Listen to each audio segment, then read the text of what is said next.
What is up, everyone? It's your boy Infrar-Ed. Welcome to the Scott Reports. Today I bring you an anime review of Joker Game, Episode 5.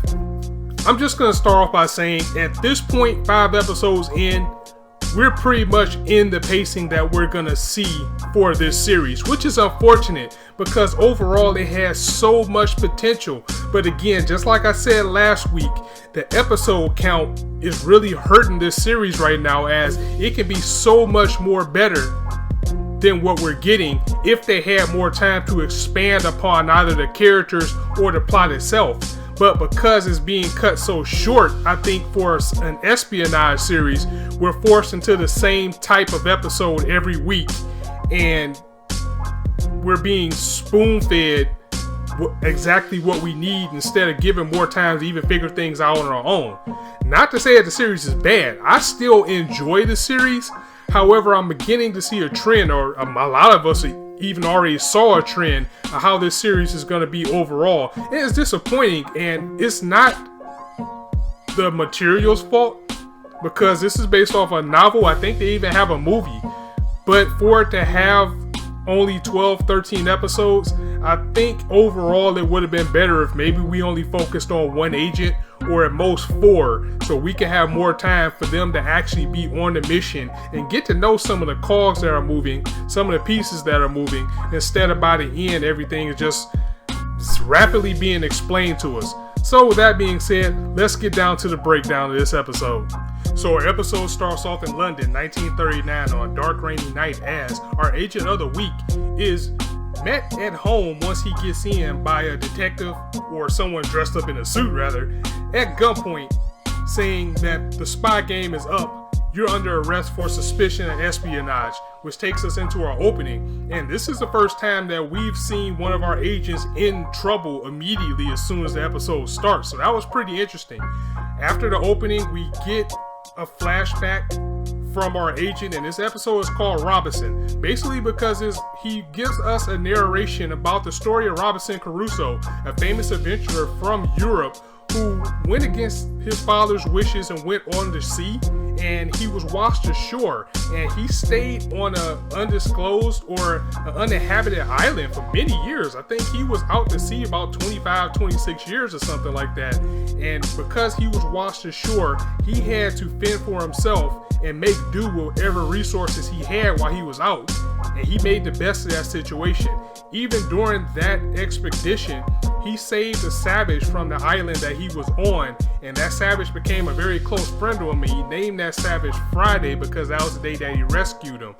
So this leads us to a little bit of a monologue from our agent, as we see that Colonel Yuki actually gave him the book of Robinson Crusoe's story, and he wonders if the same thing is happening with him, as far as he's being sent undercover to London, and he wonders how long he's going to be there, how long he's going to have to fit in and meld in order to accomplish his goal. Will he have to be there as long as Crusoe was off sea, or will he be able to find the answers to what he needs to do a lot quicker?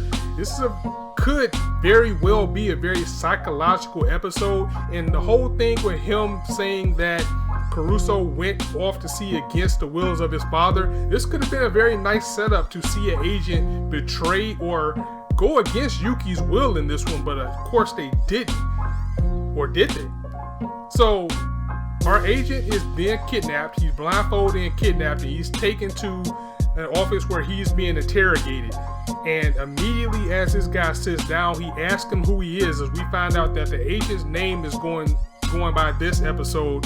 Name is Izawa Kuzo, and he's masquerading as someone who's taken over a photo shop that was owned by what he says is his sick uncle, and he's only been in London about 2 weeks. However, he's being accused of being a spy because in those 2 weeks, the government has found him aligned himself with British spies as well as German spies, which is a good company, especially around this time of year. So they're wondering why someone who is just a mere photographer is hanging around this type of crowd, which leads them to be suspicious of him being a spy overall. Of course, Kuzo is not giving up any type of information, as he's basically saying, I don't know what you guys are talking about. I'm just here watching after the office or the photography place that my uncle left me because he's sick, so I'm just taking care of it for him right now. So the person doing the interrogation, he gets up and he just says, okay, I can see this is going to be a long day. Why don't you go to the bathroom? So, you know, in spy movies, whenever they let you go or they tell you it's going to be a long day or they say, let's take a break like this guy just did, it's not going to end well. You know how interrogations get in these type of things. They can get really brutal and dirty. So, one of the officers takes Kuzo to the bathroom, and as he's going to the bathroom, he looks into a room where he notices a map of the facility, and he glances out the map while he's on his way there, seemingly setting up an escape plan for himself. See, that's something that spies are really good at. Just a glimpse is all he needs to get a look at the entire facility. Just by seeing that map, he's already formulating a plan in his head to escape. So he's brought back after he's taken to the bathroom, and here's we meet our central person of this episode by the name of, he is a British spy, and he's the top British spy, and his name is Howard Marks. Now, Howard Marks, he looks like very Bondish. He looks like a Bond villain. I mean, he has a freaky scar on his face. He has a funny shaped head, and he's going to take over the interrogation from here. First things that he starts doing is asking the same questions I would ask before, like, who are you? Where are you from? What do you represent? And Kuzo, he is still persistent by saying, I don't know what you're talking about. I don't know what's going on. They pull out a blue book, and he asked, a red book, I'm sorry, and asked him, does he have any idea what this book is? And the book itself is an Army intelligence notebook. Of course, Kuzo says, I don't know what this is. I've never seen that before in my life. And of course, our interrogator's not buying that as well. This interrogation goes on for a while, definitely over a day, as we see the next day come in all together. And Marks continues to press Kuzo about knowing what the code book is. He even at one point says, you know what? You might as well just stop lying to me because I know you were sent here by Colonel Yuki. So, again, it was a very intense episode. There was a lot of tension in this episode because, again, just that right there, this guy knows of Yuki and the D agency. So our agent's already in deep trouble right now. And the intelligence book is actually a code book, as we find out. So Mark says, you know what? I'm sick of the games. I'm tired of being nice right now.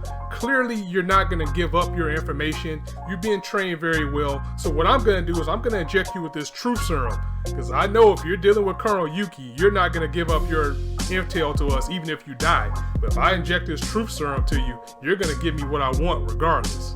And as the interrogation continues, Marks begins to use more of his mind games, especially with the truth serum taking effect, by saying, your cover's already been blown, as there was a British diplomat who's been leaking out information, and this diplomat is the person that told the secret agency that Kuzo is a spy because he had intel from somewhere. So at this point, he's saying, your cover's already blown, so you're basically going to be no good to Yuki right now.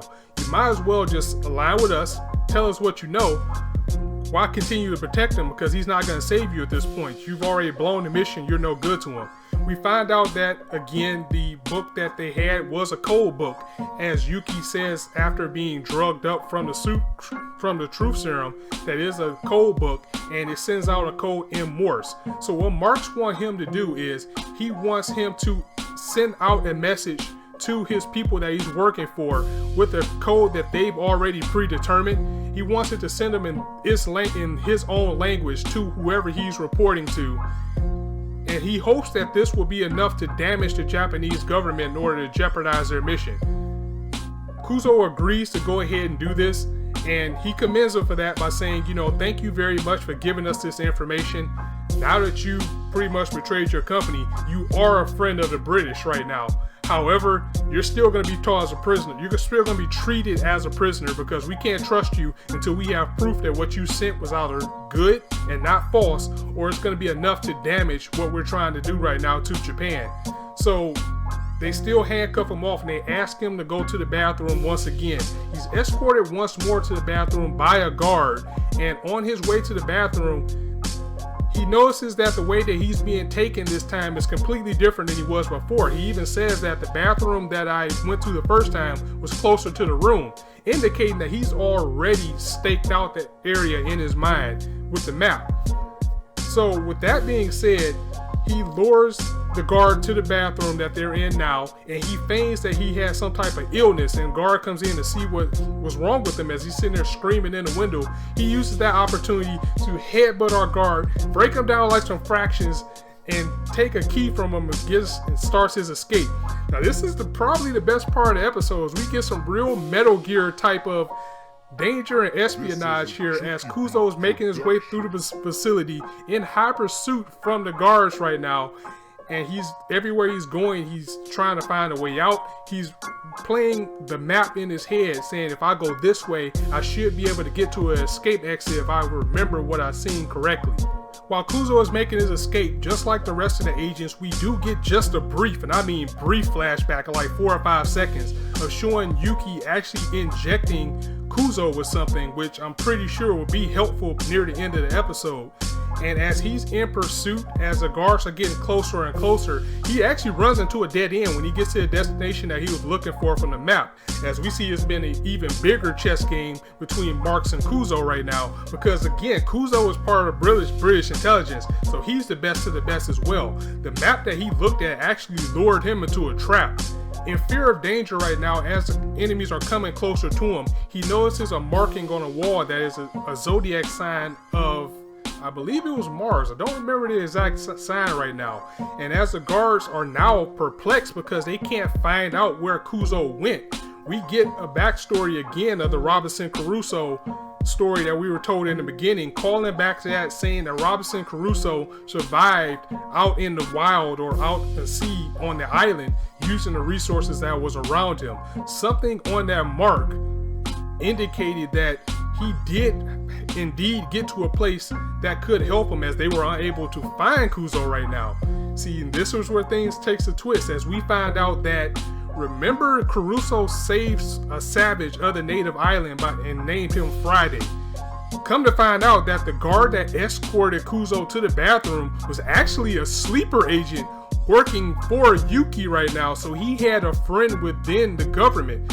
But again, it just came up so abruptly and so spoon-fed to us that it really did come out of nowhere. So the sleeper agent that he knocked out in the bathroom was actually part of the plan as planned by Yuki, so Kuzo can escape. And again, like I said, if we just would have had a little bit more time to expand upon that, maybe have a little couple of lines from the agent, you know, acting like he was the type of person that really hated him or something like that. The way it came off, it just seemed like some random person was activated as a sleeper cell. And we do get some type of explanation saying that he was an agent all along and he was triggered to go off, or his mission that he was supposed to do was triggered to go as soon as he found that a Japanese agent was kidnapped. But again, it just came so abruptly that it kind of dampened the effect of it all. Even though it was a pretty clever surprise, at this point, how the series is going, this is how it always is. We get our agent in danger, then all of a sudden it seemed like everything that was built up upon was part of Yuki's plan all along. Great for building up Colonel Yuki, and I cannot wait to get a Yuki-esque episode of just him, maybe a flashback if we get that. But right now, we just know that he's a master, but we're getting so much glossed over with the agents. It's almost the same situation every time. But anyway, we found out that the code that Kuzo sent off was actually embedded into his mind by Yuki in a kind of confusing way of how it's explained, and I'll try to explain it the best I can. But Kuzo goes further on to explain that it was always embedded into his mind to send a certain code just in case he was captured. Even though he deciphered what Marks asked him to decipher to a T, because Marks knew what was going on as well, it was still kind of a plan by Yuki to send to him to say that Kuzo would be in danger. So if they got that, they knew to activate the sleeper agent to get him out, as the marking indicated a way for him to escape. So Kuzo escapes at the end of the episode. He gets out and he gives a message to Yuki. Again, as we find out that the diplomat has been leaking all types of intel about the spy games that are going on right now. However, the codes he was using wasn't deciphered, which makes it easier for people to find out what was going on, and they can use that against them. Once again, giving the D agency blackmail money against the government to keep things going, because the diplomat was leaking important information that shouldn't have got out anyway.